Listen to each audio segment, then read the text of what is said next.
Good morning. Once again welcome back to my YouTube channel. കഴിഞ്ഞ വീഡിയോയിൽ പറഞ്ഞ പോലെ ഇന്ന് കോളേജിലെ ഫസ്റ്റ് ഡേ ആണ്. അതിനു മുമ്പ് ക്ഷേത്രദർശനം മസ്റ്റ് ആയതുകൊണ്ട് നേരത്തെ തന്നെ അങ്ങ് എഴുന്നേറ്റ് റെഡിയായി.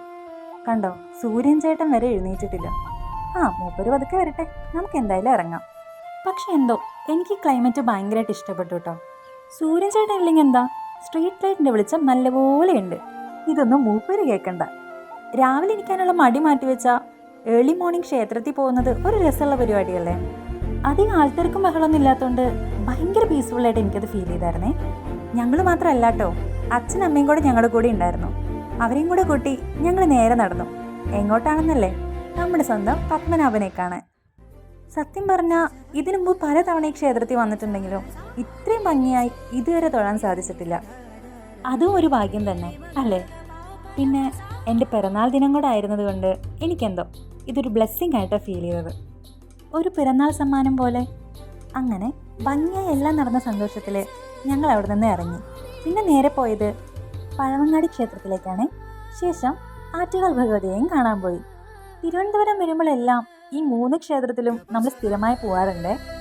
തന്ന നേട്ടങ്ങൾക്കെല്ലാം നന്ദി എന്ന പോലെ ദേവിക്കൊരു നാരങ്ങാ വിളക്കും സമർപ്പിച്ച് ഞങ്ങൾ അവിടെ നിന്ന് ഇറങ്ങി. ഇനി പോയി ഫുഡ് കഴിക്കാം. സാധാരണ എവിടെ പോയാലും എൻ്റെ ഫേവറേറ്റ് മസാല ദോശയാണ്. പക്ഷെ എന്തോ അന്ന് ഞാൻ മാറ്റിപ്പിടിച്ചു. പകരം ഞാൻ പൂരി കഴിക്കാമെന്ന് തീരുമാനിച്ചു. ആരാണൊരു മാറ്റം ആഗ്രഹിക്കാത്തത് അല്ലേ. അവിടെ നിന്ന് ക്യാഷ് കൊടുത്ത് ഇറങ്ങാൻ നിൽക്കുന്ന സമയത്താണ് ഇതെൻ്റെ കണ്ടിപ്പെട്ടത്. പഴയ കുറേ നോട്ടുകളുടെയും കോയിൻസിൻ്റെയും ശേഖരം കണ്ടപ്പോൾ എനിക്കൊരു കൗതുകം തോന്നി. നല്ല രസമുണ്ടല്ലേ. എന്നാൽ ഇനി നമുക്ക് കോളേജിലേക്ക് പോയാലോ. ഇതാണ് നമ്മുടെ കോളേജ്. കോളേജിലെത്തിയതും കോളേജിൻ്റെ ഫോട്ടോ അറഞ്ചെടുക്കലായിരുന്നു എൻ്റെ ആദ്യത്തെ ഡ്യൂട്ടി. പിന്നെ ഞങ്ങളുടെ കോളേജിൻ്റെ ഏറ്റവും വലിയ ഹൈലൈറ്റ് ആണ് കേട്ടോ ഈ ഒരു സ്ഥലം. എന്തിനു പറയുന്നു, ധന്വന്തരി ഭഗവാനെ പോലും ഞാനന്ന് വെറുതെ വിട്ടിട്ടില്ല. തിരിഞ്ഞും മറിഞ്ഞും ഒക്കെ ഫോട്ടോ എടുത്തു. ഇനി നമുക്കുള്ളിലേക്ക് പോവാം. ഒരുപാട് വർഷത്തെ പഴക്കമുള്ള കോളേജാണ്. എന്തോ കോളേജ് ക്യാമ്പസും എനിക്കൊരു അത്ഭുതമായിട്ടാണ് തോന്നിയത്. ഭംഗി ആസ്വദിക്കാൻ ഇനിയും സമയമുണ്ടല്ലോ. ഇത്തവണ നമ്മുടെ ഓറിയൻറ്റേഷൻ പ്രോഗ്രാമിൻ്റെ പേര് സംസ്കാര എന്നായിരുന്നു. അതിൻ്റെ ഇനോഗ്രൽ സെഷനാണ് ആദ്യമായിട്ട് ഇങ്ങോട്ട് വന്നതല്ലേ, മധുരത്തിൽ നിന്ന് തന്നെ അങ്ങ് തുടങ്ങിയേക്കാം. ഇവിടേക്ക് വരുമ്പോൾ ഞങ്ങൾ 4 പേര് ഒരുമിച്ച് വേണമെന്നായിരുന്നു എനിക്ക്. പക്ഷേ കുറച്ച് അസൗകര്യം കാരണം എൻ്റെ അനിയന് കൂടാൻ പറ്റിയില്ല.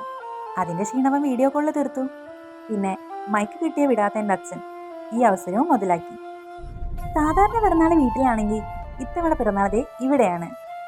പക്ഷേ ഇതിന് രുചി കൂടുതലാണ്, സന്തോഷത്തിൻ്റെ രുചി. ശേഷം അച്ഛനമ്മയും നാട്ടിലേക്ക് തിരിച്ചു. പ്രോഗ്രാം എല്ലാം കഴിഞ്ഞ് ഞങ്ങൾ തിരിച്ച് PGയിലേക്ക് എത്തി.